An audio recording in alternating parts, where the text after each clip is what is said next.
সুপ্রভাত আমার প্রিয় ষষ্ঠ শ্রেণীর ছাত্ররা। আমি গত দিনগুলিতে যে ক্লাসগুলো করিয়েছি বা যে ক্লাসের ভিডিওগুলি পাঠিয়েছি সেগুলি থেকে কারোর প্রশ্ন থাকলে তোমরা অবশ্যই আমার সঙ্গে একটু ফোন করে প্রশ্নের উত্তরগুলো জেনে নিও। আর নিজেরা অবশ্যই ঘরে যে ক্লাসগুলো নিয়েছি সেই অনুযায়ী তোমরা ঘরে কবিতার সরলার্থগুলো একটু লেখার চেষ্টা করো। আশা করি তোমরা সবাই পারবে, কোনো অসুবিধা হবে না। সালের প্রশ্নগুলো একটু সবাই দেখো, এটুকুই বলার। আজকে আমরা আলোচনার বিষয় হিসাবে এমন একজন কবি এবং তার কবিতা বেছে নিয়েছি যে কবিকে আমরা এই 40-50 মিনিটের একটা ক্লাসে হয়তো বর্ণনা করতে পারবো না, এবং যার সম্বন্ধে বলতে গেলে অনেক কথা বলতে হয়, কারণ এত সমৃদ্ধ তার জীবন। আজকে আমরা এমন একজন কবির কথা পড়ব যে কবি ইংরেজ শাসনের বিরুদ্ধে কলম ধরেছেন। সমাজে যেখানে অন্যায়, অবিচার, অসাম্য, সাম্প্রদায়িকতার জন্ম নিয়েছে তার বিরুদ্ধে কথা বলেছেন, নারী স্বাধীনতা নিয়ে কথা বলেছেন, কুসংস্কারের বিরুদ্ধে কথা বলেছেন। এরকমই একজন কবির কথা আজকে আমরা পড়ব এবং তার কবিতা। সেই কবি হলেন আর কেউ নন, বিদ্রোহী কবি কাজী নজরুল ইসলাম। তাকে আমরা বিদ্রোহী কবি বলেই বেশি চিনি। আর কবি কাজী নজরুল, তার আজকে কবিতা আমরা একটা পড়ব। সেই কবিতার প্রধান যেটা বিষয়, সেই বিষয়ে যাওয়ার আগে একটা কথা বলতে হয়। কি কথা? না, ভারতবর্ষের যে স্বাধীনতার ইতিহাস আমরা পেয়েছি, স্বাধীনতা 1947 সালে 15ই আগস্ট। তার আগে ইংরেজ সরকার এদেশে যেহেতু তাদের ঘাঁটিটা মানে তাদের রাজ্য স্থাপনটা যাতে একদম সুদীর্ঘ হয়, তার জন্য কি করতে হবে? তারা কি ভেবেছিল? না, তারা ভেবেছিল, ইংরেজ সরকার ভেবেছিল যে যদি আমরা এই ভারতবর্ষেরই যে একই বৃন্তে ফোটা দুটি ফুলের মতো দুটো ধর্ম সম্প্রদায়, হিন্দু এবং মুসলমান, এদের মধ্যে যদি একটা বিভেদের প্রাচীর তুলতে পারি, একটা বিভেদ ঘটাতে পারি, তাহলে আমরা কি করতে পারবো? অনেক দিন এদেশে শাসন করতে পারবো। কেন না, যত বেশি মানুষ এক হয়ে থাকবে, হিন্দু এবং মুসলমান এই দুই ধর্মের মানুষ যত বেশি এক হয়ে থাকবে, তত বেশি তাদের ক্ষমতাটা বেশি হবে। কারণ আমাদের ক্ষমতা তত বেশি হবে যত আমরা হিন্দু মুসলমান সবসময় একসঙ্গে মিলে মিশে থাকবো, হাতে হাত মিলিয়ে, আরো বেঁধে বেঁধে থাকবো। আরো বেঁধে বেঁধে থাকি যদি বলি তো। এর জন্যে এই দুটো সম্প্রদায়, এই দুটো ধর্মের মানুষের মধ্যে যাতে বিভেদ সৃষ্টি করা যায়, তার জন্য বহু চেষ্টা কিন্তু করেছেন ইংরেজ সরকার। ঠিক আছে, মানে ভারতের জাতীয়তাবাদকে বারবার দুর্বল করে দেওয়ার চেষ্টা কিন্তু করা হয়েছিল, সেটা ইংরেজ সরকার করেছিল। এবং এই জন্য তারা কি এনেছিল না দ্বিজাতি তত্ত্বের মতো একটা বিষয়। 1905 খ্রিস্টাব্দে বঙ্গভঙ্গ আন্দোলনের সময়, তোমরা পরে জানবে, ঘটানোর পরিকল্পনা তারও একটা অঙ্গ, বঙ্গভঙ্গ হচ্ছে। তবে একটা কথা বলার বিষয়, এই দ্বিজাতি তত্ত্ব এবং ধর্মে ধর্মে মানুষের মধ্যে এই বিভেদটা, এই দ্বিজাতি তত্ত্বকে আমরা ভারতবাসীরা কিন্তু প্রথমে এতটা গুরুত্ব দিইনি, মেনে নিইনি, কেউই মেনে নেয়নি, না মেনে নেই উচিত। কিন্তু কি হলো না, কিছু শুভবুদ্ধি সম্পন্ন মানুষের মধ্যেও বিরাজ করে অশুভ বুদ্ধি সম্পন্ন কিছু মানুষ, কিছু শুভ বুদ্ধি সম্পন্ন মানুষের মধ্যেও বিরাজ করে কিছু অশুভ বুদ্ধি সম্পন্ন মানুষ। তারা কি করলো না, তারা এই ব্রিটিশের যে বিভেদ নীতি, সেই বিভেদ নীতিটাকে প্রশ্রয় দিল এবং এই ব্রিটিশের বিভেদ নীতির কাছে আমরা পরাজিত হলাম। হয়ে কি হলো না, পরাজিত হওয়ার ফলে আমরা যে হিন্দু এবং মুসলমান দুজন সহোদর ভাইয়ের মতো ছিলাম, সহোদর ভাই মানে হচ্ছে একই মায়ের গর্ভজাত সন্তান, একই মায়ের পেটের যে দুজন ভাই, হিন্দু এবং মুসলমান, আমরা তো এরকমই, আমরা ভারত মাতার দুটো সন্তান। কি হলো না, আমরা পরাজিত হলাম এবং এই যে বিভেদ নীতি আমাদের যেন একেবারে শিরায় শিরায় প্রবেশ করিয়ে দেওয়ার চেষ্টা করা হলো। সমাজে হিন্দু মুসলমান বিভেদ তৈরি করে দেওয়া চেষ্টা করা হলো। তবে কি কবি সাহিত্যিকরা থেমেছিলেন এরকম একটা অন্যায়, এরকম একটা অসাম্য এবং এরকম একটা ঘৃণ্য কাজেরকে তারা কি প্রশ্রয় দিয়েছিলেন? না। তাদের মধ্যে যিনি সব থেকে বেশি সোচ্চার হয়েছিলেন তিনি হলেন বিদ্রোহী কবি কাজী নজরুল ইসলাম। এটা কিন্তু খেয়াল রাখতে হবে, কারণ ইংরেজ সরকার এই কবিটার, এই যে কবি, বিদ্রোহী কবির প্রতি একটু বেশ সবসময় ভয়াবহী থাকতেন। কারণ এটা তোমরা শুনবে পরে যে তার অনেক কাব্যগ্রন্থই কিন্তু বাজেয়াপ্ত করে দেওয়া হয়েছিল, তোমরা পরে জানবে। ফলে এই কবি সাহিত্যিকদের কলম কিন্তু ঝলসে উঠেছিল এই প্রতিবাদে। ঠিক আছে, হিন্দু মুসলমান যে বিভেদ তৈরি করা হচ্ছে সমাজে, তার প্রতিবাদে।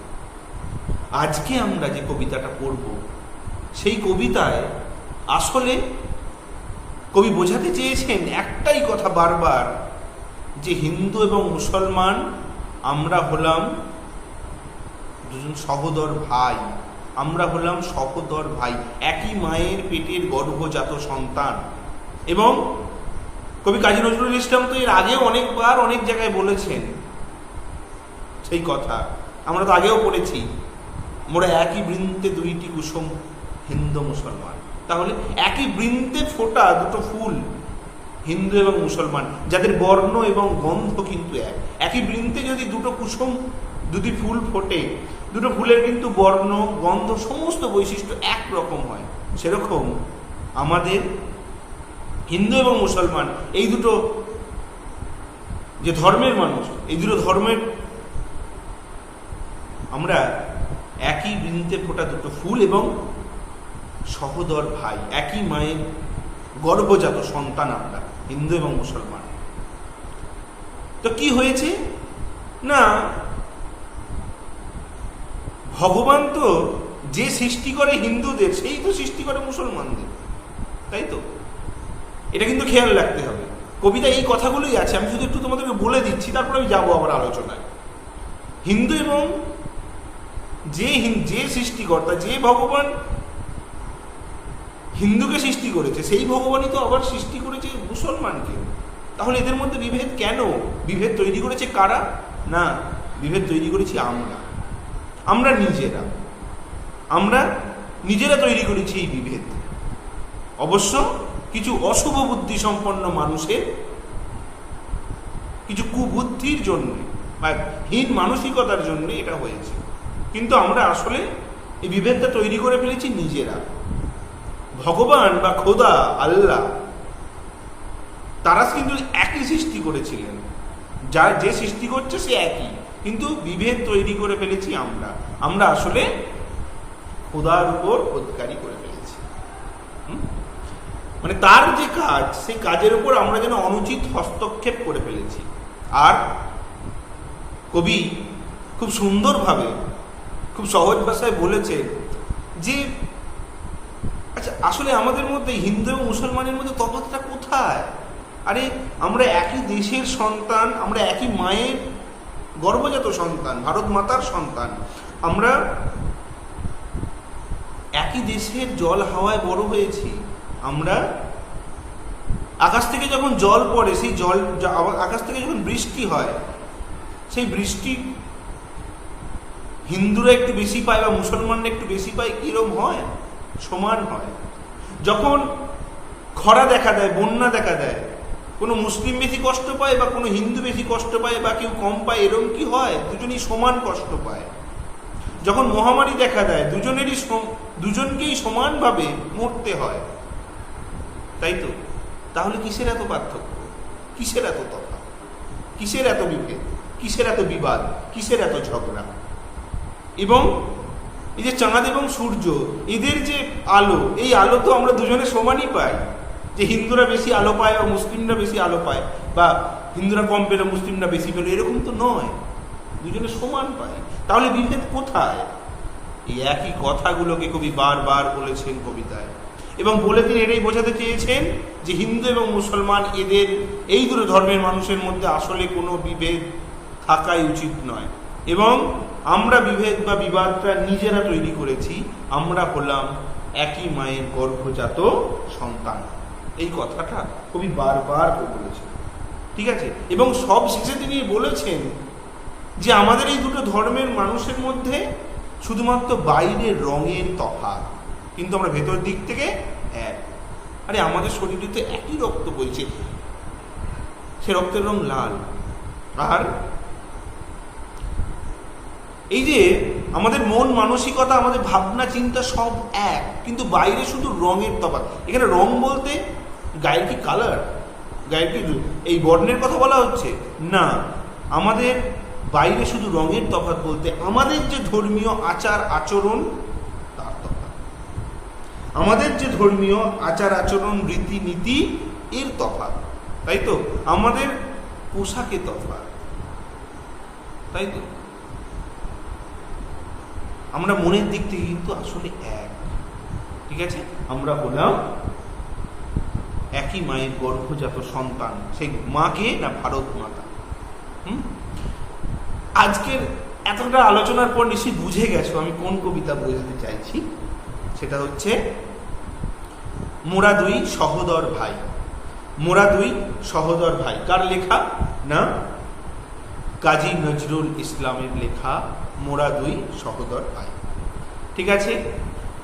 আমি প্রথমে একটু তোমাদের যে পাঠ্য বই, সেই পাঠ্য বই থেকে এর কবি পরিচিতিটা তোমাদের সামনে উপস্থাপন করি, যাতে তোমাদের পরীক্ষার প্রশ্নগুলোর উত্তর দিতে খুব সুবিধা হয়। দেখো, তোমরা অবশ্যই পাঠ্য বইটি একটু অনুসরণ করো। কাজী নজরুল ইসলাম, জন্ম 1899, মৃত্যু 1976।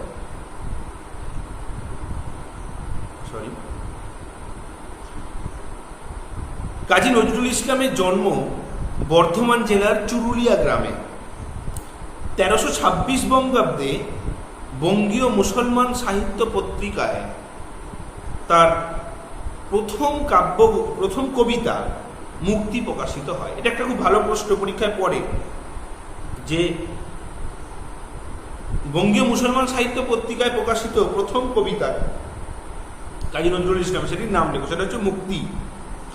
তারপরে যে কাব্যগ্রন্থটার কথা এবার আমরা পড়ব, সেটা হচ্ছে 1921 খ্রিস্টাব্দে বিদ্রোহী কবিতা প্রকাশিত হওয়ার সঙ্গে সঙ্গে সমগ্র বাংলায় আলোড়ন সৃষ্টি হয়। বিদ্রোহী যে জন্যে আমরা তাকে বলছি যে বিদ্রোহী কবি, হ্যাঁ, সত্যিই তিনি বিদ্রোহী কবি।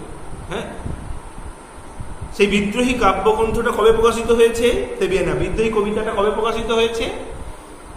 বিদ্রোহী কবিতা প্রকাশিত হয় 1921 খ্রিস্টাব্দে, এবং সমগ্র বাংলায় একেবারে আলোড়ন সৃষ্টি হয়, বিপ্লবের একটা যেন ঝড় উঠে যায়। হ্যাঁ, তার কবিতা কেবল ইংরেজ শাসনের বিরুদ্ধে প্রতিবাদ নয়, তার বিদ্রোহী চেতনা সমাজের সমস্ত রকম অসাম্য, অন্যায় ও কুসংস্কারের বিরুদ্ধে প্রতিবাদ।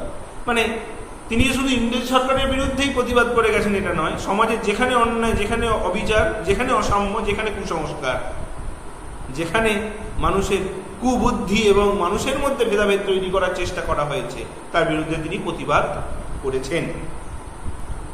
তার কবিতার আরেকটি বিশেষত্ব হলো হিন্দু ও মুসলমান উভয়ের ঐতিহ্যের একটা সার্থক মেলবন্ধন। কবি কাজী নজরুল ইসলাম হিন্দু এবং মুসলমান সম্প্রীতির জন্য তার যে সমস্ত কবিতাগুলো আছে অত্যন্ত গুরুত্বপূর্ণ। হ্যাঁ, তিনি আজীবন চেষ্টা করে গেছেন এই হিন্দু মুসলমানের মেলবন্ধন, একটা সম্প্রীতি। হ্যাঁ, এটা কিন্তু গুরুত্বপূর্ণ। তার রচিত বইগুলির মধ্যে রয়েছে অগ্নিবীণা, বিষের বাঁশি, সাম্যবাদী, সর্বহারা, ফণিমনসা, প্রলয় শিখা। এর মধ্যে 2 অথবা 4টে নাম একটু মুখস্থ রাখবে, পরীক্ষায় কিন্তু প্রশ্ন আসতে পারে। হ্যাঁ, বেশ। আজকে আমাদের যে পাঠ্য কবিতা, সেই পাঠ্য কবিতাটি পশ্চিমবঙ্গ যে বাংলা একাডেমি, সেই বাংলা একাডেমি প্রকাশিত নজরুল রচনা সমগ্র 7ম খণ্ড থেকে নেওয়া হয়েছে। এটা কিন্তু পরীক্ষায় পড়ে যে কবি কাজী নজরুল ইসলামের লেখা মোরা দুই সহোদর ভাই কবিতাটি কোথা থেকে নেওয়া হয়েছে না, নজরুল রচনা সমগ্র থেকে, নজরুল রচনা সমগ্রের 7ম খণ্ড থেকে নেওয়া হয়েছে। ঠিক আছে, সেই নজরুল রচনা সমগ্র কোথা থেকে প্রকাশিত হয়েছে না, পশ্চিমবঙ্গ বাংলা একাডেমি থেকে প্রকাশিত হয়েছে। ঠিক আছে, আর একটা কথা, এখানে যে 2টো প্রশ্ন আছে, দেখো, কবি কাজী নজরুল ইসলামের কোন কবিতা প্রকাশিত হওয়ার পর সমগ্র বাংলায় একটা আলোড়ন জেগে ওঠে? সেটা হচ্ছে বিদ্রোহী কবিতা, 1921 খ্রিস্টাব্দ। তার লেখা 2টি কবিতার বইয়ের নাম লেখো। তার লেখা 2টি কবিতার বইয়ের নাম হচ্ছে অগ্নিবীণা, বিষের বাঁশি, সর্বহারা, সাম্যবাদী, ফণিমনসা। বলতে পারো যে কোনো 2টো অথবা 4টের নাম মুখস্থ করে নেবে। আরেকটা কথা বলার বিষয়, সেটা হচ্ছে যে তার প্রথম কবিতা মুক্তি বঙ্গীয় মুসলমান সাহিত্যে প্রকাশিত হয়, সাহিত্য পত্রিকায় প্রকাশিত হয়। আর মোরা দুই সহোদর ভাই, এই কবিতাটি কোন কবি কোন গ্রন্থ থেকে নেওয়া হয়েছে? এটা হচ্ছে পশ্চিমবঙ্গ বাংলা একাডেমি প্রকাশিত নজরুল রচনা সমগ্র 7ম খণ্ড থেকে নেওয়া হয়েছে। ঠিক আছে, এবার আমরা সরাসরি একদম কবিতায় আসছি।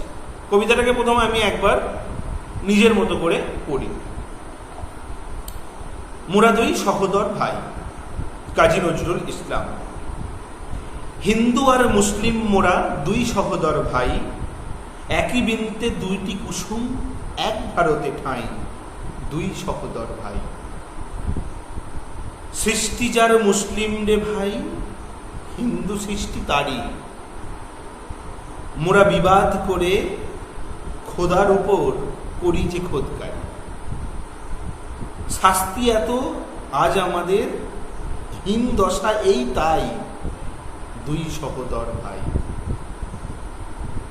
দুই জাতি ভাই সমান মরে, মরক এলে দেশে। বন্যাতে দুই ভাইয়ে কুটির সমানে যায় ভেসে। দুইজনারই মাঠেরে ভাই সমান বৃষ্টি ঝরে। সব জাতিরই সকলকে তার দান যে সমান করে। চাঁদ সূরজের আলো কেহ কম বেশি কি পাই? বাইরে শুধু রঙের তফাৎ, ভিতরে ভেদ নাই, দুই সহোদর ভাই।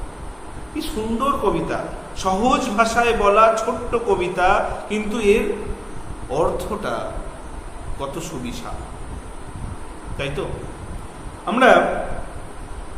আমি কবিতার আলোচনার প্রথমেই আজকে ক্লাসের শুরুতেই আমি বলে দিয়েছি কিন্তু প্রধান বিষয়গুলো। তাহলে হিন্দু এবং মুসলিম আমরা হলাম দুজন সহোদর ভাই, মানে একই মায়ের গর্ভজাত যে সন্তান, একই মায়ের সন্তান। সহোদর মানে হচ্ছে সমান উদরে জন্ম যাদের, মানে একই উদর মানে হচ্ছে পেট, একই পেটে জন্ম যাদের। আচ্ছা, মোরা দুই সহোদর ভাই, নামটার দিয়ে একটু খেয়াল রাখো। মোরা মানে হচ্ছে আমরা দুই, এখানে দুজন বলতে কি? হিন্দু এবং মুসলমান। সহোদর একই মায়ের গর্ভজাত সন্তান বা একই মায়ের সন্তান, একই উদরে জন্ম যাদের, একই পেটে জন্ম যে দু ভাই।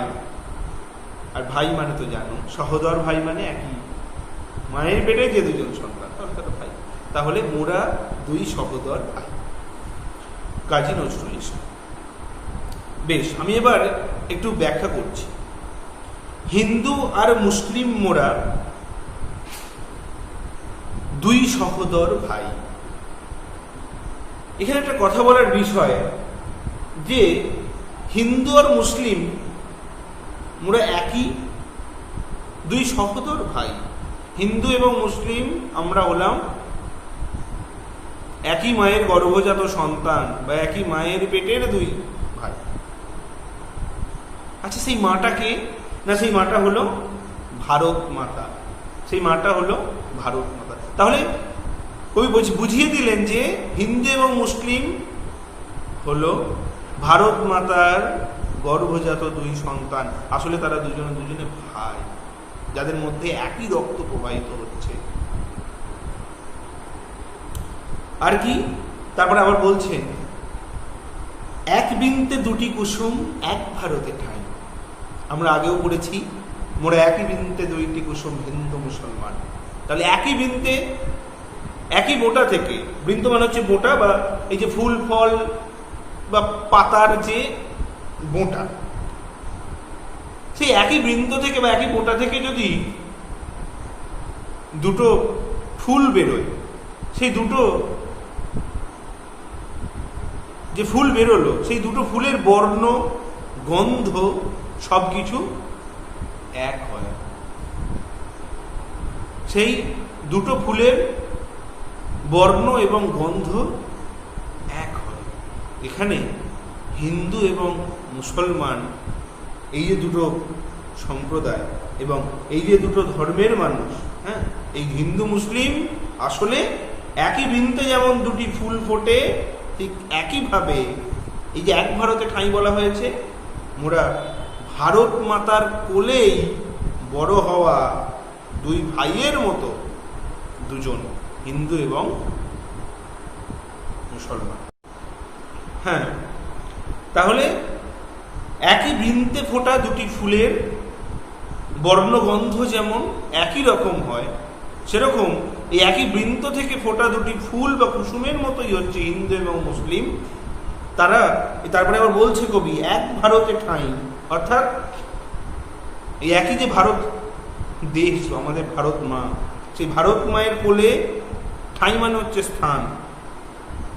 সেই একই ভারতেই তাদের স্থান, তাদের অবস্থান, এবং দুই সহোদর ভাই, অর্থাৎ একই ভারত মাতার কোলেই হিন্দু এবং মুসলিম দুই সহোদর ভাইয়ের ঠাঁই রয়েছে, বা দুই সহোদর ভাইয়ের তারা দুজন স্থান পেয়েছে।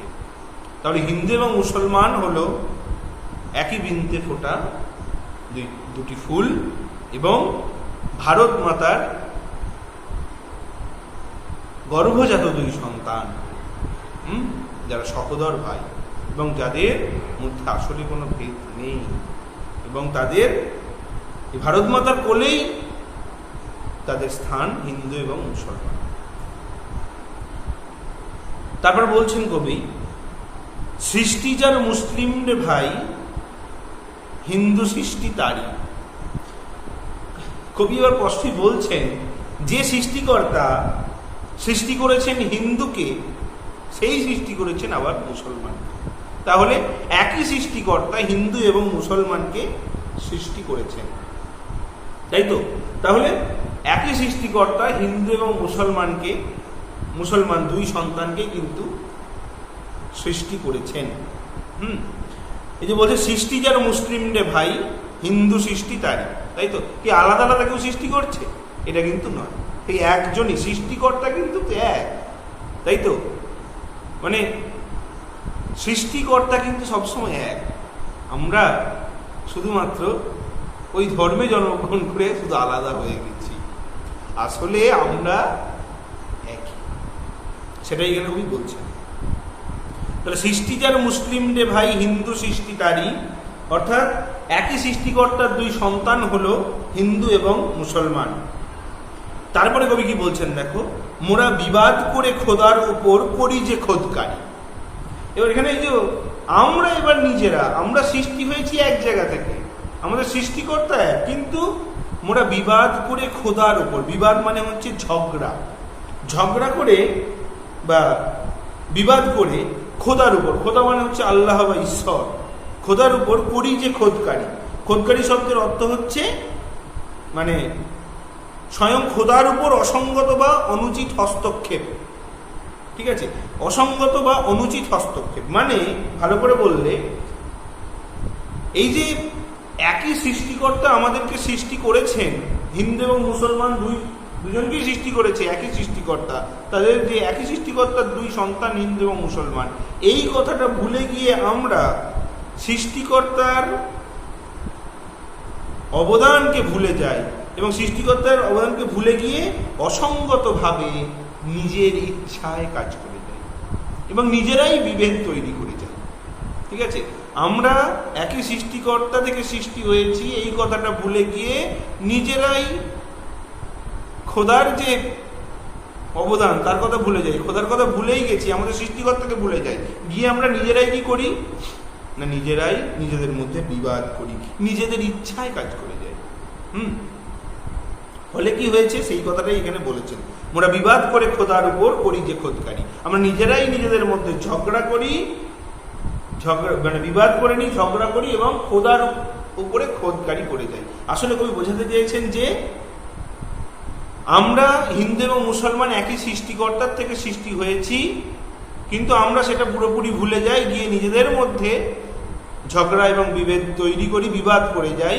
এটা আসলে খোদার উপর খোদকারী হয়, মানে খোদার যে কাজ, ভগবানের যে কাজ, সেই ভগবানের কাজের উপর আমরা ভগবানের উপর অসঙ্গত বা অনুচিত হস্তক্ষেপ করে বসি, সেই কথাটাই এখানে বোঝানো হচ্ছে। আর কি শাস্তি, শাস্তি এত আজ আমাদের হিন্দশা এই তাই দুই সহোদর ভাই। আর যতই নিজেরা নিজেরা বিবাদ করি, তাই তো খোদার উপর খোদকারী করে যাই, হ্যাঁ, যতই আমরা খোদার উপর অসঙ্গত বা অনুচিত হস্তক্ষেপ করে যাই, নিজের ইচ্ছায় কাজ করি আর নিজেদের মধ্যে বিবাদ তৈরি করি, এর ফলে কি হয়েছে না, শাস্তি এত আজ আমাদের হিন্দশাই তাই। আর সেই জন্যই আজকে আমাদের, এই কারণেই আমরা অর্থাৎ ভারতবাসীরা, এই জন্যই ভারতবাসীদের এই হীন অবস্থা, এই খারাপ অবস্থা। তাই তো? অথচ আমরা কোন জিনিসটা ভুলে যাই, আমরা মনে রাখি না দুই সহোদর ভাই, আমরা আসলে হিন্দু এবং মুসলমান সহোদর ভাই, একই মায়ের গর্ভজাত সন্তান, হ্যাঁ, এবং আমরা দুজন ভাই, এই কথাটা ভুলে যাই। কি করি আমরা না, খোদার উপর খোদকারী করি, সৃষ্টিকর্তাকে ভুলে গিয়ে, আমরা যে একই মায়ের সন্তান সেটা ভুলে গিয়ে নিজেদের মধ্যে ঝগড়া করি, বিবাদ করি। আর এই বিবাদের ফলে কি হয় না, আমাদের হীন অবস্থা হয়, আমাদের ক্রমশ শক্তিটা কমে যায়, ক্রমশ সঙ্গবদ্ধ যে শক্তি সেটা কমে যায়। কমে যাওয়ার ফলে কি হয় না, আমরা দুর্বল হয়ে পড়ি, আমরা হীন। তাই তো আমাদের এই দৈনীয় অবস্থা, আসলে পরাধীন ভারতবর্ষের অবস্থার কথা এখানে ফুটে উঠছে, যে আমাদের এই হীন অবস্থার কারণ হচ্ছে এটাই যে আমরা নিজেদের মধ্যে বিবাদ করে বিভেদ তৈরি করে ফেলেছি, ফলে আমাদের শক্তি কমে গেছে। তাই তো সেই কথাটা এখানে বলেছেন কবি। হীন অবস্থা মানে হচ্ছে দুরবস্থা বা খারাপ অবস্থা, হীন দশা মানে। আচ্ছা, তারপরে কবি আবার বলছেন, দুই জাতি ভাই সমান মরে, মরক এলে দেশে। এবার দেখো কবি কিছু কিছু এবার উদাহরণ দিয়ে যাবে যে আমাদের মধ্যে যে কোনো তফাৎ নেই, হিন্দু এবং মুসলমানের মধ্যে যে কোনো তফাৎ নেই, তার একই ভারত মাতার সন্তান, তাদের মধ্যে আসলে কোনো তফাৎ হয় না।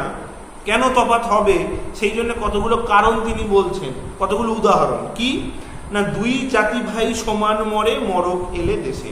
দুই জাতি হিন্দু এবং মুসলমান দুজনেই কিন্তু সমান মরে, মরে মানে মৃত্যুবরণ করে, মরক এলে দেশে। মরক মানে হচ্ছে মহামারী বা মৃত্যু মিছিল। মরক মানে হচ্ছে মহামারী বা মৃত্যু মিছিল, মানে রোগের কারণে ক্রমাগত অনেক মানুষ যখন মরে যায়, এই যে মহামারী যেমন এখন চলছে করোনা নামের যে মহামারী, এরকম মহামারী। তাহলে সেই মহামারী এলে কি আর মহামারী বেছে বেছে হয়? যে হিন্দুদের এতগুলো মরল, মুসলিমদের এতগুলো মরল, এরকম কি হয়? হয় না। দুই জাতি ভাই সমান মরে মরক এলে দেশে।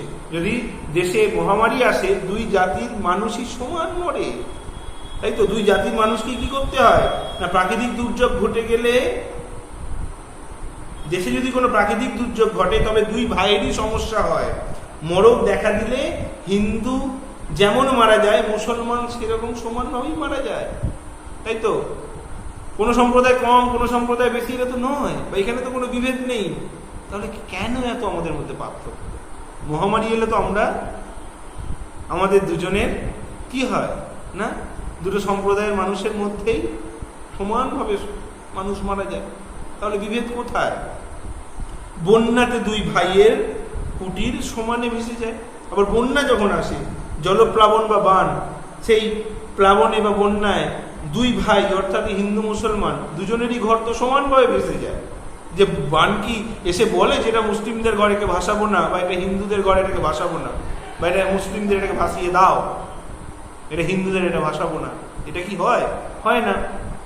তাহলে বন্যাতে দুই ভাইয়ের কুটির সমানে যায় ভেসে, এবং বন্যা এলে এই দুই ভাই হিন্দু এবং মুসলমানের কুটির অর্থাৎ যে কুঁড়ে ঘর বা অতি ক্ষুদ্র ঘর, সেই ঘর তো দুজনেরই ভেসে যায়, হিন্দু এবং মুসলমান দুজনেরই ভেসে যায়। মরক এলে যেমন হিন্দু এবং মুসলমান দুজনেরই দুজনেই দুটো ধর্মের মানুষই মারা যায়, সেরকম বন্যা এলে হিন্দু এবং মুসলমান দুই ধর্মের মানুষেরই তো কুটির ভেসে যায়। তাহলে এত তফাৎ কোথায়? কবি সেটাই বলছে, দুইজনারই মাঠের ভাই সমান বৃষ্টি ঝরে। তা এবার ঠিক যে আকাশ থেকে যখন বৃষ্টি ঝরে তখন দুজনের মাঠই কি হয় না, সমান বাড়ি ধারায় ভিজে যায় বা স্নান করে, তাই তো। মানে আকাশ থেকে যখন বৃষ্টি হচ্ছে, হিন্দুদের যে ক্ষেত, সেই ক্ষেতে বেশি বৃষ্টি হচ্ছে, মুসলমানদের কম হচ্ছে, বা মুসলমানদের বেশি হচ্ছে বা হিন্দুদের কম হচ্ছে, এটা তো নয়। তাহলে বৃষ্টি হলে তো দুজনে সমানই পায়, দুজনের ক্ষেতই কিন্তু জলধারায় পূর্ণ হয়, জল পায়। এর মধ্যে দিয়ে বোঝানো হচ্ছে, কি বোঝানো হচ্ছে তারপরই না, সব জাতিরই সকলকে তার দান যে সমান করে। আবার বলছি, দুজনারই মাঠের ভাই সমান বৃষ্টি ঝরে, অর্থাৎ হিন্দু এবং মুসলমান এই দুই যে ধর্মের মানুষ, এবং আকাশ থেকে যখন বৃষ্টি হয় এই দুই ধর্মের মানুষের মাঠে সমান বৃষ্টি পড়ে, সমান বাড়িধারা সেখানে বর্ষিত হয়, কারোর কম কারোর বেশি নয়। তারপরে কবি বলছেন, সব জাতিরই সকলকে তার দান যে সমান করে। সৃষ্টিকর্তা বা স্রষ্টা সবাইকে কিন্তু তার যে সৃষ্টি সুধা সেটাকে সমানভাবে দান করেছে। যে হিন্দুকে কম বৃষ্টি, হিন্দুদের মাঠে কম বৃষ্টি পড়ছে, মুসলমানদের বেশি পড়ছে, মুসলমানদের বেশি পড়ছে বা হিন্দুদের কম পড়ছে, এরকম কিন্তু নয়, তাই তো। ফলে স্রষ্টা কিন্তু তার যে সৃষ্টি সুধা, তার যে দান, সব জাতিরই সকলকে তার দান যে সমান করে। সৃষ্টিকর্তা বা স্রষ্টা কিন্তু সব জাতির মানুষকেই তার দানটা সমানই দেয়, তাই তো। তাহলে কেন এত বিভেদ? এটাই বারবার বোঝানো হচ্ছে। তাহলে আমরা কি পেলাম? মরক এলে দুই জাতির মানুষকেই, দুই জাতির মানুষেরই সমানভাবে মানুষ মারা যায়। বন্যা এলে দুই জাতির মানুষেরই বাড়ি ভেসে গেল।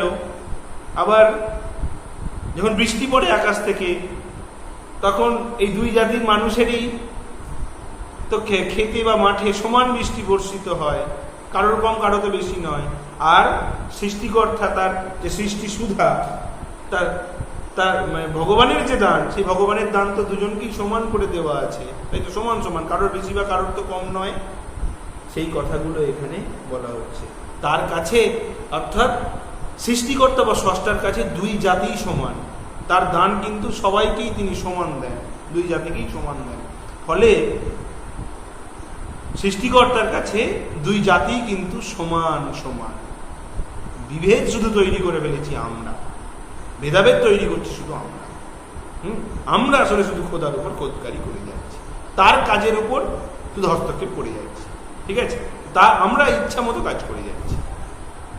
আবার উদাহরণ দিচ্ছেন কবি, চাঁদ সূরজের আলো কেহ কম বেশি কি পাই?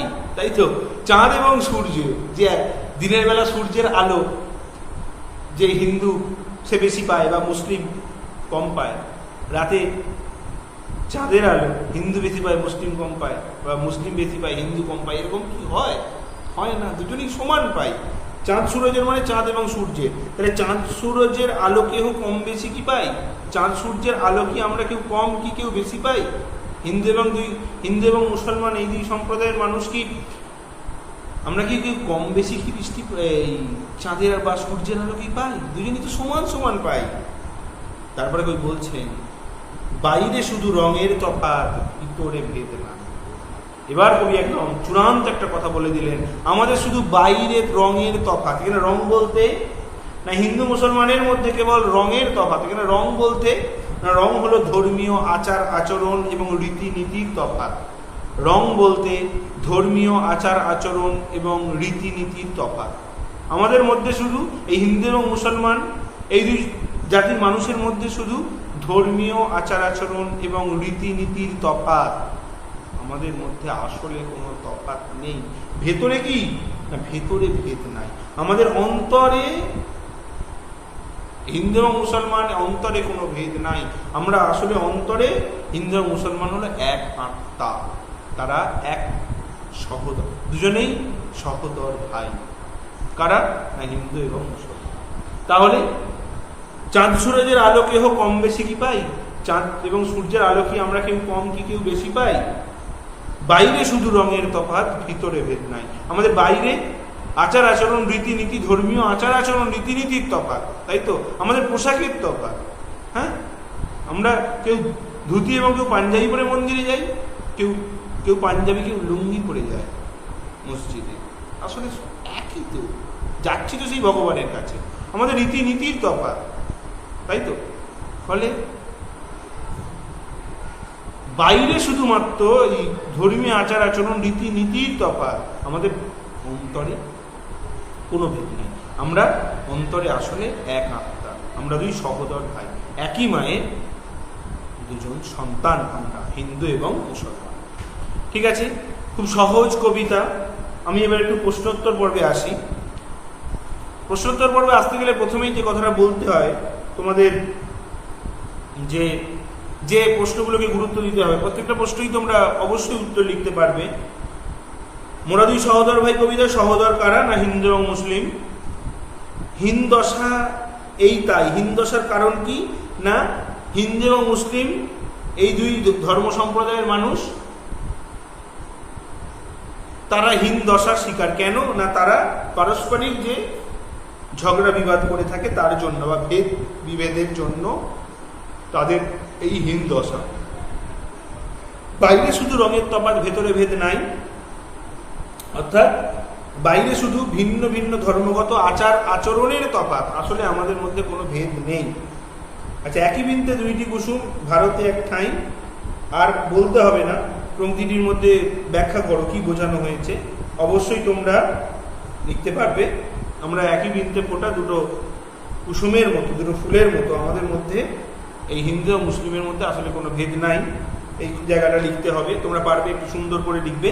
আমি যে উদাহরণটা দিয়েছি, মানে একই বৃন্তে ফুল ফুটলে যেমন দুজনেরই বর্ণগন্ধ এক হয়, সেভাবে একইভাবে ভারত মাতার দুজন সন্তান হিন্দু এবং মুসলিম, সেই হিন্দু এবং মুসলমানের মধ্যেও কোনো ভেদ নাই, সেই কথা এখানে লিখতে হবে। আচ্ছা, সব জাতিরই সকলকে তার দান যে সমান করে, অবশ্যই এখানে যে সৃষ্টিকর্তা তার কথা এখানে বলতে হচ্ছে। কি বলতে হচ্ছে না, যে বৃষ্টির যে দান আসে, হ্যাঁ, সেই যে বৃষ্টি, আমরা হিন্দু এবং মুসলমান একই আকাশের তলায় বসবাস করি, এবং যে বৃষ্টি আসে আকাশ থেকে, যে বৃষ্টি নেমে আসে, তা এই বৃষ্টিটা কি মানুষের এই যে জাতিগত বিভেদ সেটাকে কি গুরুত্ব দেয়, সেটাকে পরোয়া করে না। হিন্দু এবং মুসলমান উভয়েরই মাঠ ঘাট ক্ষেত ভরিয়ে দেয়, সোনার ফসল ফলে, তাই তো, সোনার ফসল ফলে মাঠ ভরে ওঠে দুজনেরই কিন্তু ফলে। এবং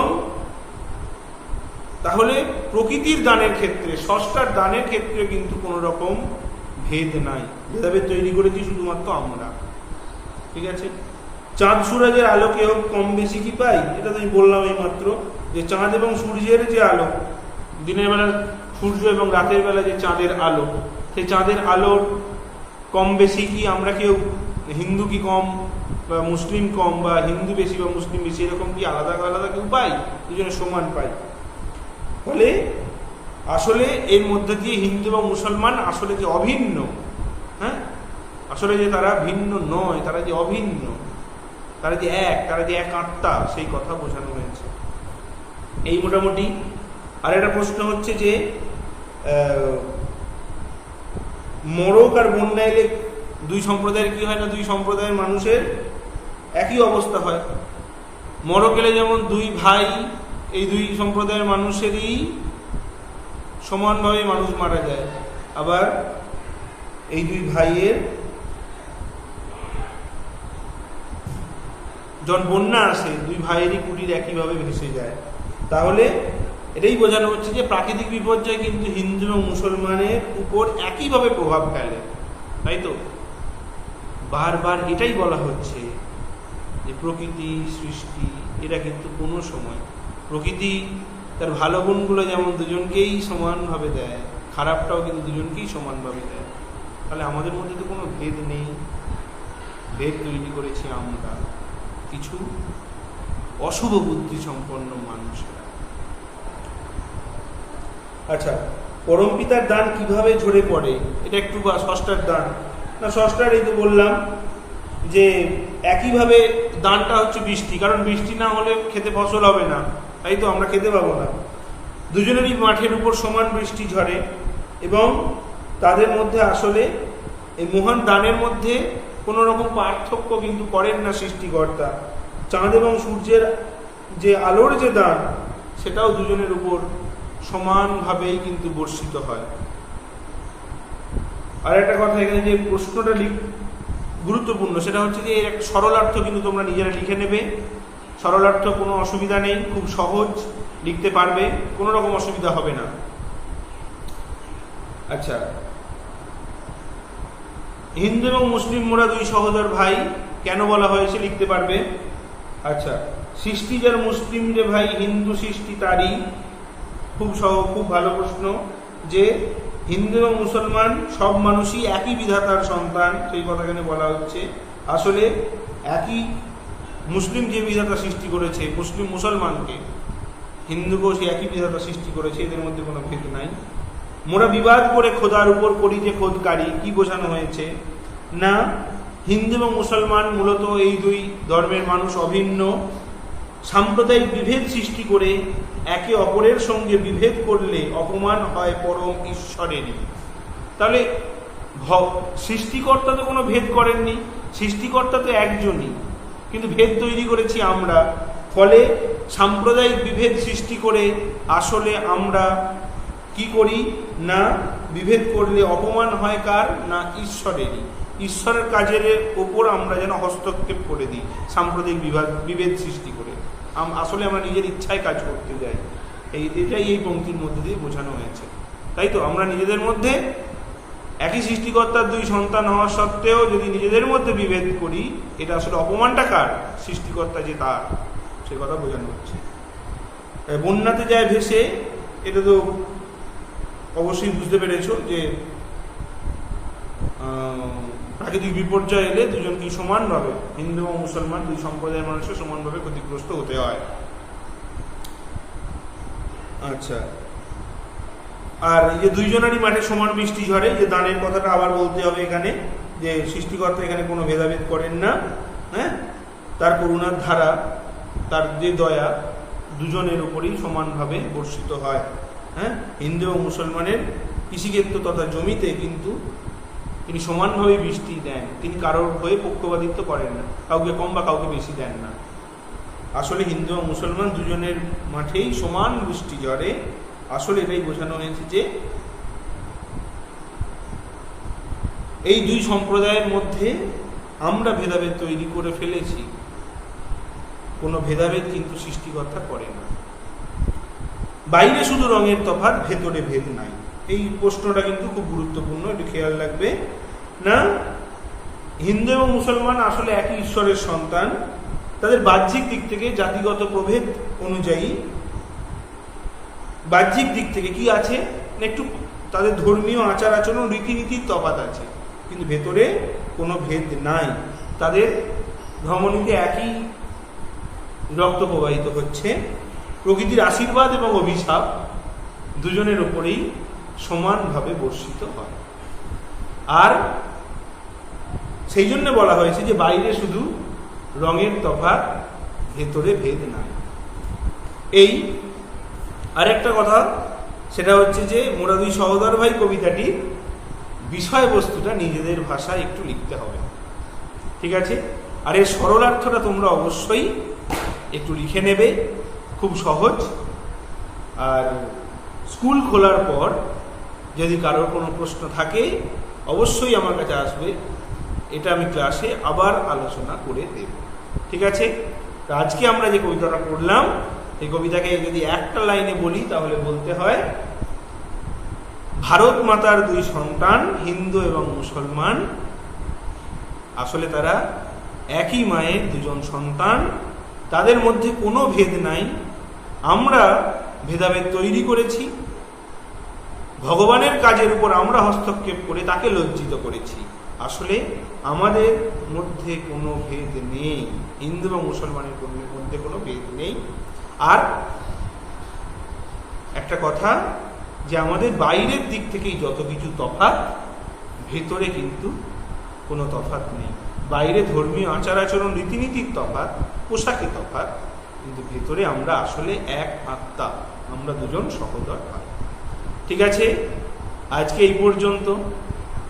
সবাই বাড়িতে সাবধানে থাকো, সুস্থ থাকো, আর মন দিয়ে পড়াশোনা করে যাও, ঠিক আছে? ধন্যবাদ সকলকে।